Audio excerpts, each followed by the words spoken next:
Welcome to the Church in the Wild podcast. You'll be hearing the words from worship from Sunday, August 23rd, 2026, where we continue our theme on holy waters with a celebration of our holy waters, Sky Lake.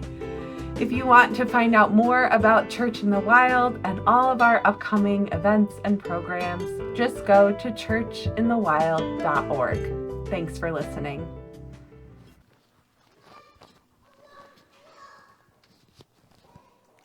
Okay, hi, I'm Barb.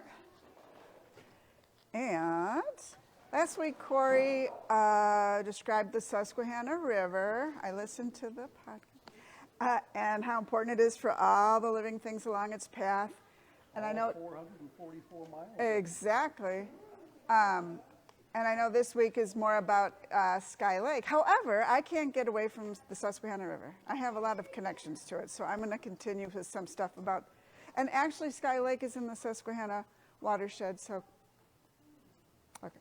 I wanted to focus on the threats to the health of the river and how that ultimately affects the Chesapeake Bay. I was involved with like some school groups that took trips to the source of the river, the mouth of the river, and all along the way. And I was on the Boone County Soil and Water Conservation District, so I kind of had a lot to do with the Susquehanna and the Chesapeake Bay.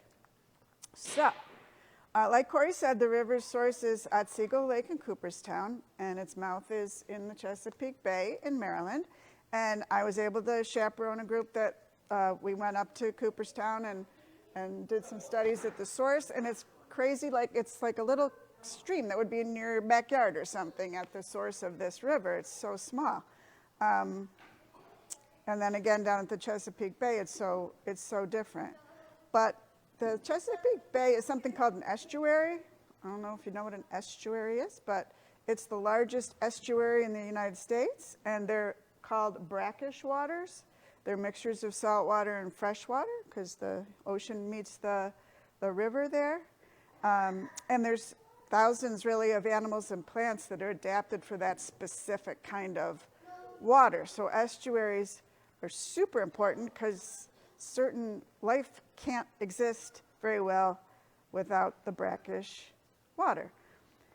And the grasses that grow on the Chesapeake Bay floor are really perfect for breeding grounds for all kinds of fish because they provide shelter for the little eggs and the developing baby fish, and they're a protected nursery. But the most economically important residents of the bay are the oysters. And lots of people make their living, or made their living anyway, off of oysters in the Chesapeake Bay. So they thrive in brackish water. They form living reefs where masses of oysters are stuck together. I mean, masses of oysters. So the larvae of the oysters attach to the back of the oyster shells and then grow to adulthood, and then more attach and more attach. So over the years, they get to be these huge masses that just keep growing outward and upward. And before the 1900s, there were oyster reefs covering hundreds of thousands of acres in the bay. And ships coming in actually had to adjust for the oyster reefs because a lot of places they actually protruded up above the water. They were so huge from the bottom to up above the water, and they were like cities, basically little oyster cities that were growing along there. So now, unfortunately, there's only about 1% of the peak oyster population that still exists in the bay. Part of it's from overharvesting, but the biggest contributor to that problem is pollution.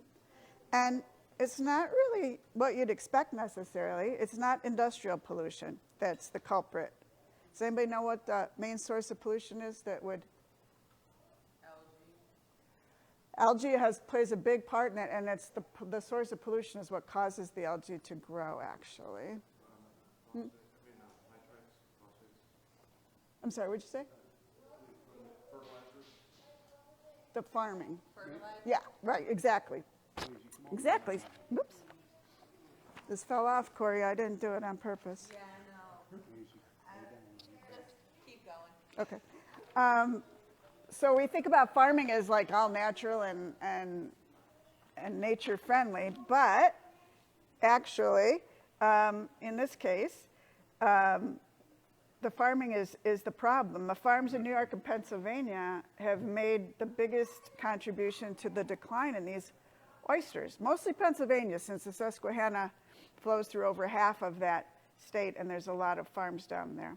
But farm animals produce manure, lots of it, and the manure is high in nitrates and phosphates, which plants need, which makes it a great fertilizer. But when it rains and the manure washes off the fields, which it always does, especially when there's hills involved, then it becomes a problem.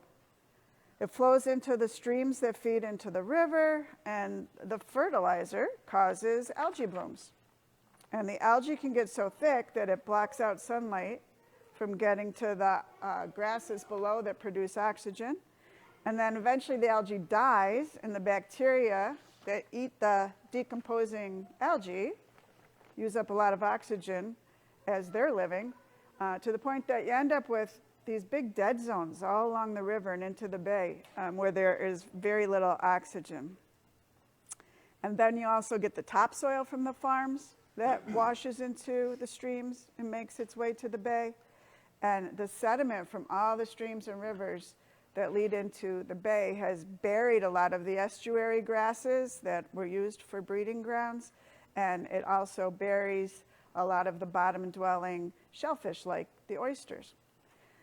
So, because the health of the bay was in such bad shape, there were coalitions formed, and in 2010 the EPA, which probably doesn't enforce anything lately, but when it's working properly, it mandated limits on the amount of nitrates and phosphates that could be discharged into the Susquehanna River.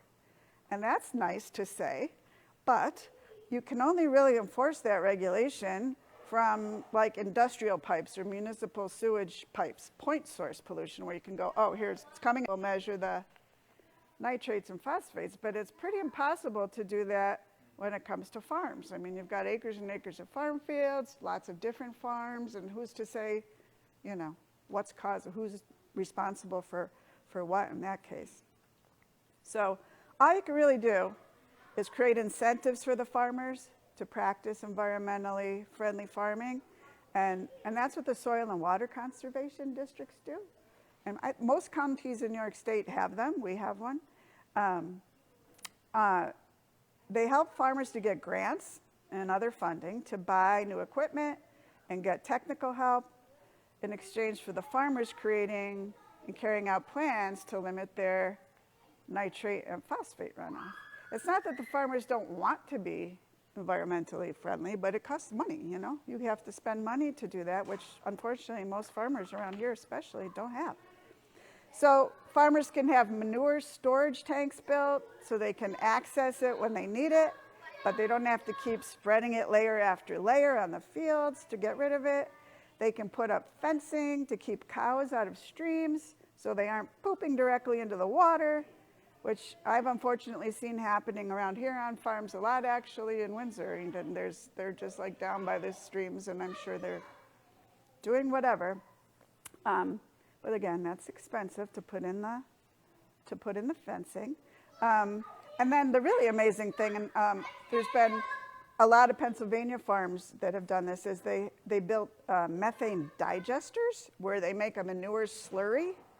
Sounds lovely. And they put it in a tank add bacteria to digest it, and then methane is given off as a byproduct of it, and it's trapped, and farmers actually can power their entire farms from the methane that's produced from digesting this manure that they're producing.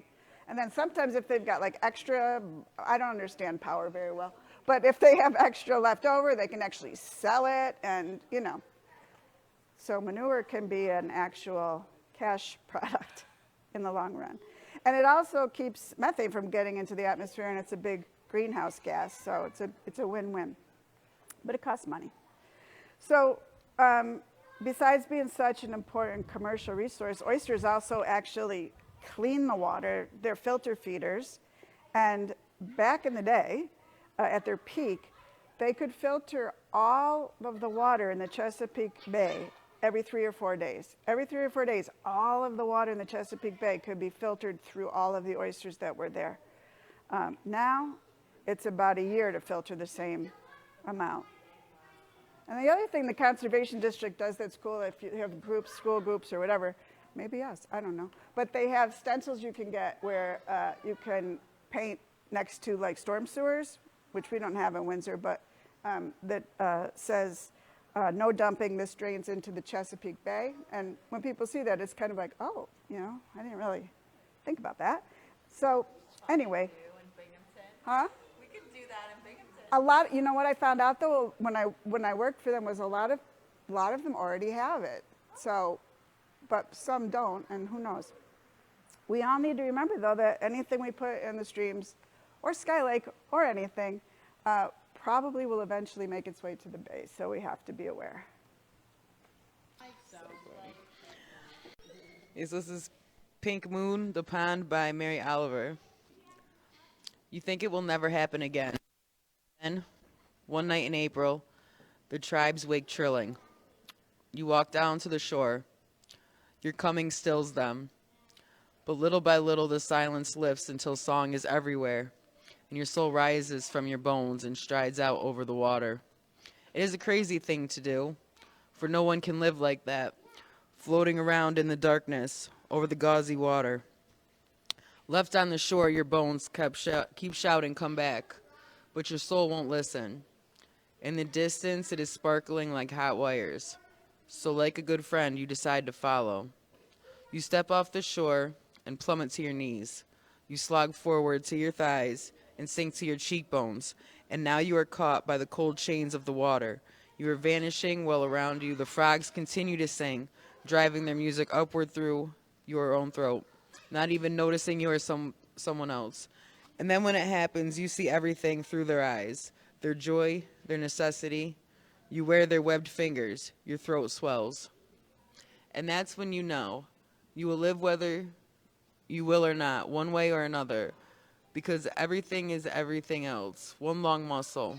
It's no more mysterious than that. So you relax, you don't fight it anymore.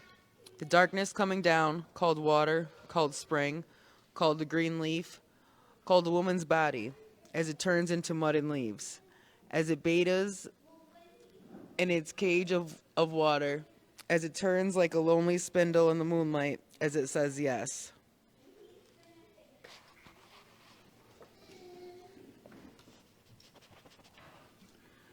Hi, my name is Bill.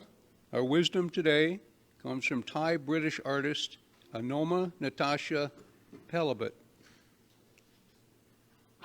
The pond is clear, but it isn't this beyond the sea blue and has never been. The sky is blue, but it isn't this strikingly bright and vivid, nor has it ever been. But together, and in each other's company, they are more beautiful than they could ever have been alone. Join me in the response to this wisdom in the program. Sky Lake is ours, and we are Sky Lakes. Together, we are more beautiful than we are alone. All water is holy water. Hey, we're getting it. All water is holy water. I've been sharing some fun water facts each week as we have been moving from different bodies of water. So this week's fun water fact is water is a temperature regulator. And I think we sort of intuitively know this, but it's really cool to think and talk about. So it works in nature, with bodies of water or rain, but it also works within our own bodies, right? Sweat is water that regulates our temperature. For dogs, they use their saliva, right? They open their mouth and get the air moving past. It cools them down. In nature, bodies of water absorb the temperature outside and then release that temperature when the air temperature changes, right? So it'll suck up the heat of the sun and then release that heat at night. And so it keeps a regulated temperature. And when we were talking about the Great Lakes, this is why all the surrounding states are able to produce so much fruit.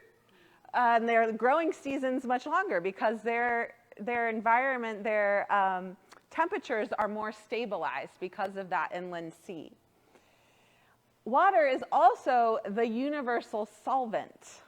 So if you need to dissolve something, you start with water, pretty much, first and foremost. So it is the thing that will dissolve the most different solids. From my research, I don't know, maybe the chemist, he tells me afterwards if I said something wrong. I'll correct myself next week if I get a correction.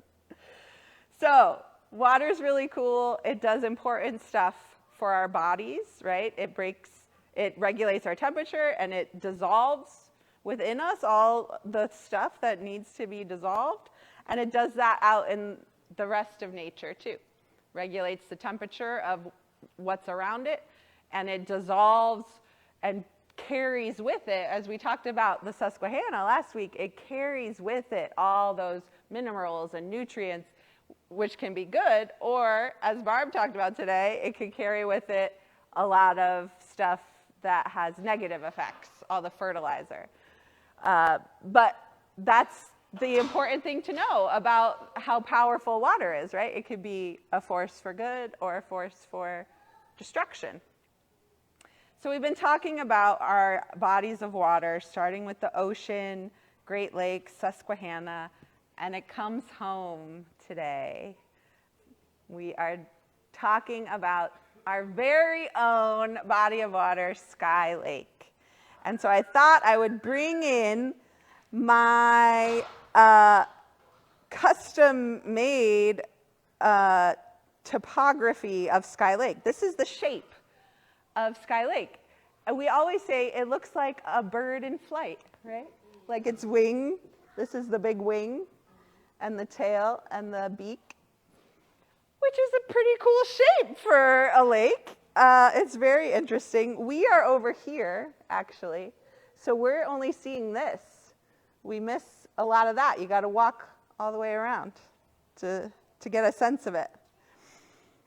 And it's actually technically a pond. We call it Sky Lake, but it's little. I guess the size. I don't know what the technicality is. I want to say it's the size. Yeah. So technically a pond. It's a glacial leftover. So as glaciers melted and moved across the continent, they left a lot of lakes and ponds. The Great Lakes are the big ones, right? The Finger Lakes too, and little ponds like Sky Lake. But now it's spring-fed, so the waters went deep enough, and springs continue to feed it. There is an inlet of basically rain runoff water that has formed a creek that comes into the lake over on that side, and then the outlet we drive across every time we come in through the main gates. There's an outlet there that the beavers really want to dam up. Over and over and over, they are pulling the beaver dam out because when you dam up the outlet of the lake, it starts to get kind of stodgy. The flow of water is a good thing for the lake itself. So the last name it had, before it was called Sky Lake, it was called Arbutus Pond because of the particular plant, the trailing arbutus. That's this beautiful sort of, I don't know, it's kind of ivy-like in my mind, but maybe that's totally off base. But it's not a very common plant, so it's not found a lot of places, and it is found here around Sky Lake. So it's called Arbutus Pond before its name was changed. I'm not exactly sure when its name got changed.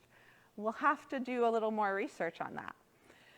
But 200 or so years ago, all of this land that we see around us was farmland.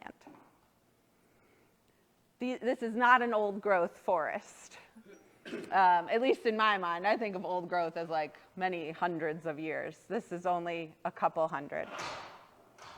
So this was all farmland, which would have made Arbutus Pond the perfect irrigation pond to help water the fields that surrounded it. And then at some point in the 1800s, Willis Kilmer bought this property for his hunting lodge. And he, at that time, called it Sky Lake. So I don't know if he changed the name or if that name had come about before he bought the property. But Willis Kilmer, you might know of Kilmer Mansion fame in Binghamton. That was his city home, and this was his retreat space. It really became his escape. And to hear people who have done the history and research on Kilmer, he loved this place. So the chimney that's there was the chimney of his hunting lodge. It sat right down by the lake where we meet every Sunday usually. And he loved coming out here. It was his respite, his retreat. He had his Kentucky Derby horses out here. He had hunting dogs. And actually the horse that he had that won the Kentucky Derby was buried on the property out here somewhere. And he himself passed away here. When he was ill as an older man, he came here, and this is where he died. He's not buried here. He's buried in the Floral Ave Cemetery in Johnson City, in this big mausoleum. But he died here. And we actually owe a lot to Kilmer because he is credited with, well, he didn't plant them himself, but he hired people to plant 500,000 trees here on this property. He wanted it to be a wooded oasis. Yeah. Sorry, I can't. What was here before? Did they just completely knock this whole thing down? It was And farm. to come back and replant it? Oh, okay. Yeah, it was farmland. No, you're okay. You were getting a drink. Yeah, it was farmland. So he bought the property and immediately started having trees planted. He wanted this to be a wooded paradise where he could come.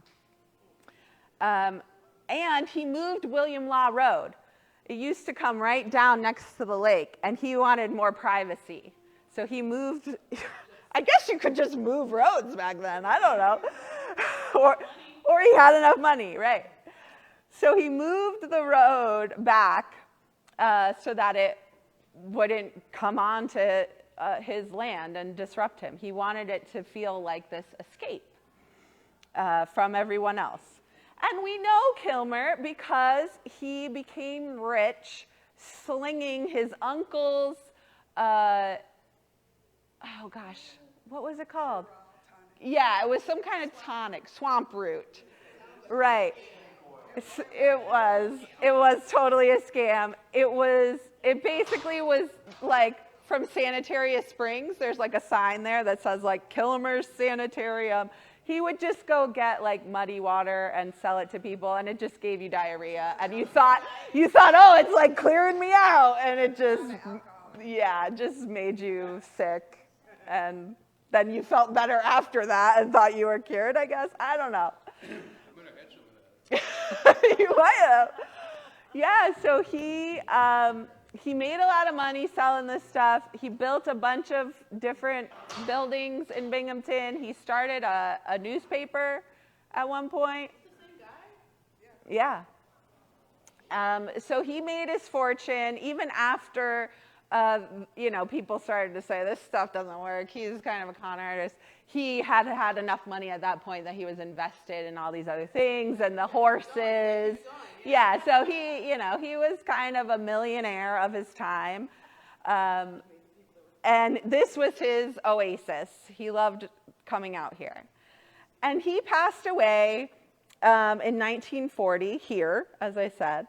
And 7 years later, as the story goes, Reverend Ruth Underwood, one of the first female United Methodist pastors in New York State, heard that the family was trying to sell this property. Nobody wanted it. And she knew the Methodist Church needed a place to have summer camp. So she knew the cleaning lady who would come and clean the buildings on the property, and so knew where it was and came out. And the story goes that Ruth, and I imagine her, right, 1947, little, some kind of skirt and pumps. Ruth hopped the fence to check out the property and to see, is this a good spot? And in her mind, she thought it was perfect. Then, this is what I think the real miracle is. She convinced 11 other, some pastors, some lay people, church folks, to pool money together, buy the 900 plus acres that this site is. It's nearly 1,000 acres. I don't know how much that would have been in today's world, but that was a lot of money. So 12 people pooled all their savings together, and then the next year hoped that the conference would approve it. It had to go to a vote with like everybody in the whole state to approve purchasing this property and reimburse them for it. That was a leap of faith in my mind. One that I don't know if I would have been willing to be one of those investors, but I am very glad that she was apparently not only bold enough to hop the fence, but convincing enough to get a group of people together to buy this place. And they all outbid the Boy Scouts. They outbid the Boy Scouts. Love it. Yeah, so it was, right, it wasn't just they got it for a good deal. They had to buck up. This is the era where, like, camps were really booming. They were building camps everywhere. They had competition. Yeah, and they knew they wanted a camp for themselves. So for over 75 years, that was in 1947, for over 75 years, this place has been a respite. So the whole time Kilmer owned it, this was his place where he brought people out to get away from the bustle, to relax, to enjoy the beauty of Sky Lake. And then when the Methodist Church bought it, it became that as well. And I think of it, my time here, to me, really was a training for how life should be. Like, connected to nature, working together, taking care of each other's needs, offering extravagant welcome, connecting with the divine, teamwork, celebrating each other's gifts, learning new skills. And all of this has been happening now for 75 years around this funny-shaped pond that when it is still, when the wind isn't blowing, reflects the sky back to us in perfect mirror image. And we know, right? We've talked about water holds memory. Water absorbs our vibration of sound and energy and sight. And I just think about all the things that this lake has seen over the years, all that it has experienced, being a part of so many people's stories and journeys. 2 years ago, I was leading a senior high camp, and it was one of those weeks, it was so hot and humid, and every time we went to go swimming, it would start thunderstorming. And you can't go swimming when there's a thunderstorm. So it was finally like Tuesday afternoon that we finally got to get in the lake for the first time. And we had all been, we were so sticky and sweaty, and we just couldn't wait. And we got in the lake, and I was just happy, chilling in the lake. And one of these senior high girls came over to me and was like, "Corey, you just feel the lake, don't you? You know how people like feel music?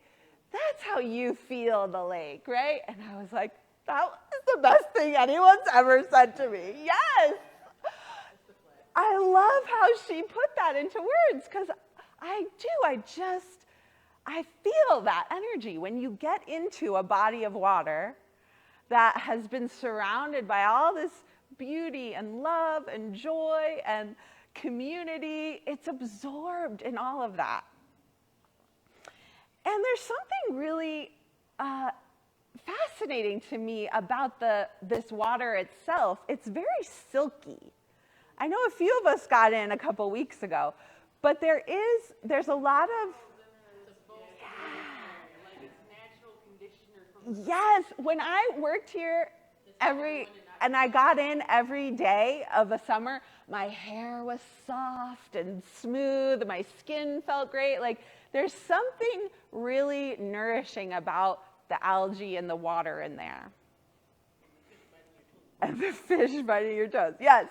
So my moment with the lake, there was one summer where we would get up before breakfast, 3 of us, and we would come down and swim across the lake and back every morning. I was in the best shape of my life, guys. And we would be starving. We'd eat so much for breakfast, right? So we came down one morning and it was misty. And we couldn't even see across to the other side of the lake. It was foggy. And so we're swimming along and we're in the middle of the lake, and all of a sudden we hear that.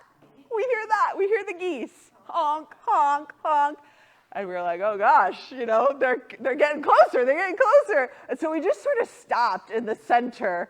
Like, what do we do, And there's a V, this perfect V of geese came swooping down over the water, circled around us, probably said, what the heck are you doing there? And went and landed behind us in the back of the lake. And in that moment, I felt like I had been transported back to like the prehistoric age. Like, I am just this little tiny head bobbing in the lake, and here's this huge flock of geese swirling above me.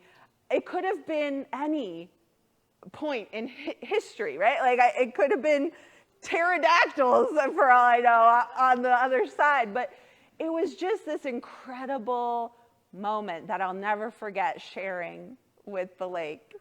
And I think about, the lake gets to experience that all the time, right now. They're taking off. And that's about how big the flock was. Usually there's only 3 or 4 geese I see around here. But they showed up. They showed up. They were summoned, yeah. And I love it. And in Celtic spirituality, the wild goose is a symbol of the Holy Spirit. So there they are, swirling. So I'm curious if anyone else has sort of a personal water place. It doesn't have to be a lake or anything big, even just like a stream in your backyard, or maybe you've never gone back to this place, but has there ever been a place for you that you've had like a personal moment with water? You know what I bend in the river is a meander. A meander. I like that. It is a meander. And every tradition throughout human history has its sacred waters. As I think about Sky Lake as our personal water place, probably thousands of people consider this like their water, their lake. But I think about the pool of Bethsaida in the Christian scriptures, where people would gather around because the lore was that it was this still crystal pool of water, right, in a mostly arid desert area. And when the water stirred, it was supposed to be an angel, and the first person to get into the pool would be healed of whatever ailments they had. So a disabled community formed around this pool, and they lived there together waiting for the waters to stir. Lepers, people who couldn't walk, people with all kinds of injuries that made it so they couldn't work would just sit by this pool. They lived together in community, cared for each other, and tried to be the first one in whenever the waters moved in hopes of finding healing. And we see this happen across cultures too. In all different parts of the world, there are these areas where the waters are said to be healing waters. I mean, Saratoga Springs, right? Right up the road from us. Ballston Spa. When I got to visit Germany, I went to a town called Bad Nauheim, and I was told, yes, any town that starts with bad is bath. So it is a place where there are healing waters, and they would send people here to our town to be healed. If they had something that, medicine wasn't working on, they would say, well, try, go up to Bad Nauheim and spend a month in the waters. Just like they used to, I think about it in England, they would prescribe hysterical women a summer at the sea, and that was supposed to cure you. Yeah, which, hey, prescribe me a summer at the sea. I'll take it. Yeah. That's the origin of Bath, New York. Right, Bath, New York. Yeah, all these places across the world have these. Yeah, right. The hot springs are definitely places of great healing.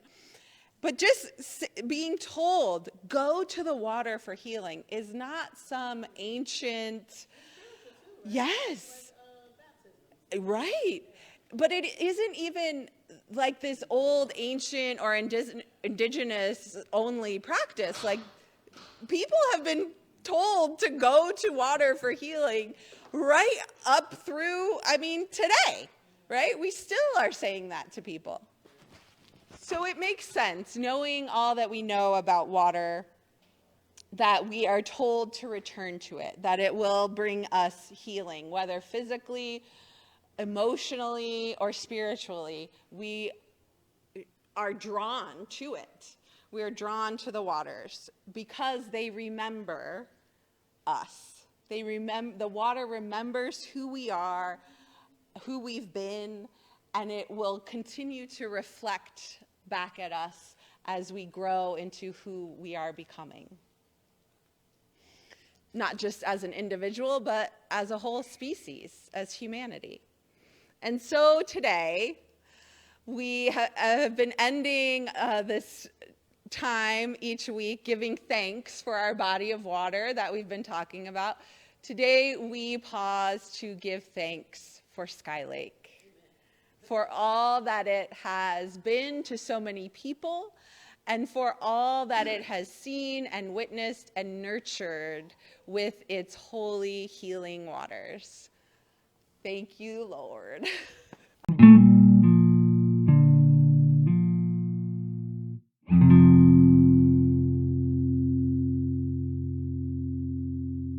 All right. So welcome everybody. Settle in, get comfortable. However your best meditation position.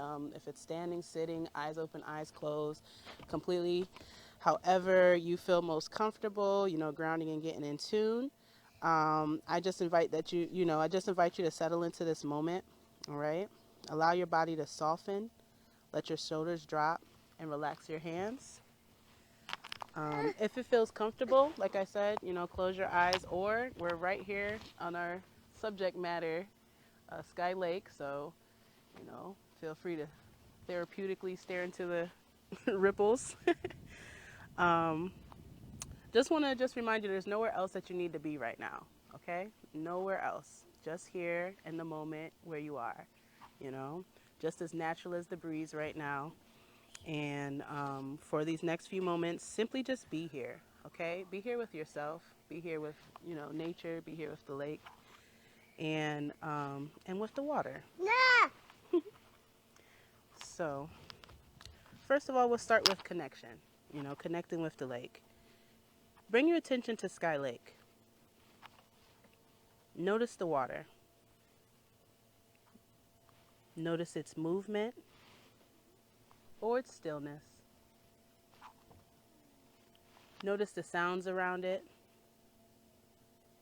Notice the air, the trees, the earth beneath you, or wood, and simply allow yourself to witness this body of water without needing to define it or explain it.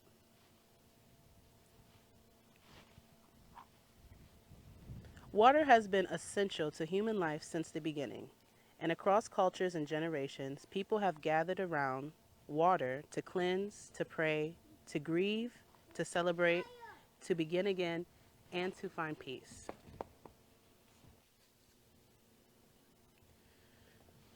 For this moment, we are simply invited to honor water as a source of life, connection, reflection, and renewal.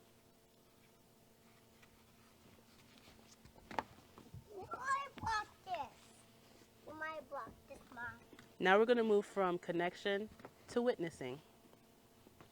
Imagine that Sky Lake is simply witnessing you, similar to you witnessing it. It doesn't need you to perform. It doesn't need you to explain yourself. It doesn't ask you to be anything other than what you are in this moment. What would it feel like to be witnessed without judgment? Allow yourself to breathe into that. And we're going to move from witnessing to letting go and releasing. Now gently consider what you may have been carrying up until this moment. Perhaps it is something that has exhausted you, something you've been worrying about, something you've been trying to control and hold on to, something you have been carrying for somebody else. You know, some people are caregivers and, got kids, parents. You've been carrying a load up until this point. Or perhaps it's simply the weight of being responsible for just so much and so many things. You don't have to name it out loud. You don't have to solve it. Simply acknowledge it. And as you breathe out, imagine loosening the tight death hold grip that you've had on this thing that is weighing you.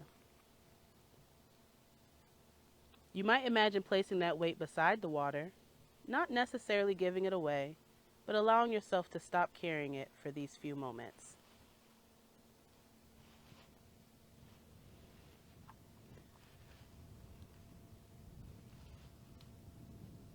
And then just imagine the water holding the weight that you're carrying, similar to how it holds you when you float on it, in full trust.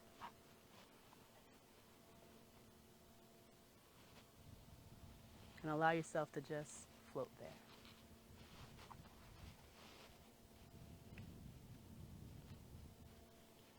And after letting go, we're going to move on to receiving. Now turn your attention toward what you would like to receive after putting this weight down. What does your spirit need?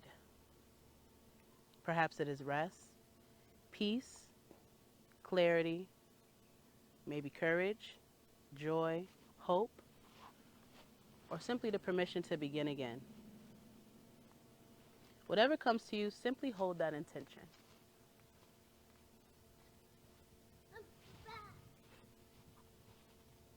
As you breathe in, imagine making room for it. And as you breathe out, allow yourself to release whatever stands in its way. And if you feel comfortable, we can take 3 collective slow breaths at your own pace, in and out.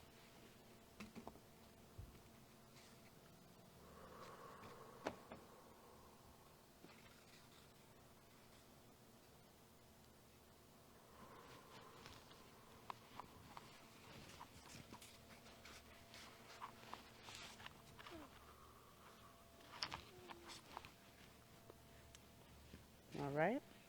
And then from receiving, we're going to move to reflection. And if your eyes are open, feel free to look at the water again. If not, feel free to remember it in your mind. Water can be still and water can move. It can be deep and it can be gentle.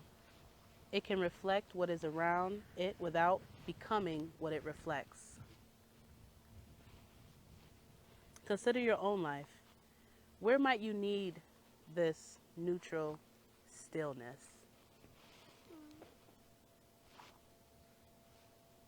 Where might you need movement?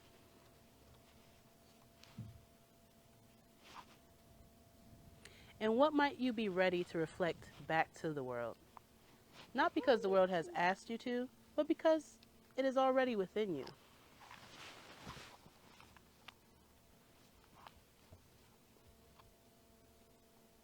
So as we close, let's take one final slow breath.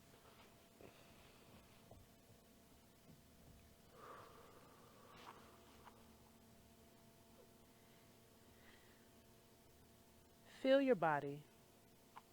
Feel the ground beneath you. Notice the sounds around you. And remember this moment. May we carry with us the stillness of the water when we need rest. May we carry its movement when we need courage to change. May we remember its depth when we forget our own. And may we remember that renewal does not require us to become someone new.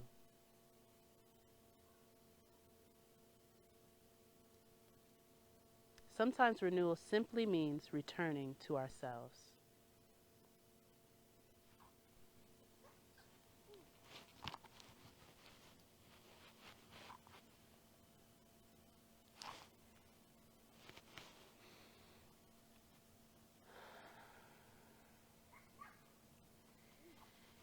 When you're ready, gently open your eyes if they were already open, and let's just take in what we collectively call Sky Lake.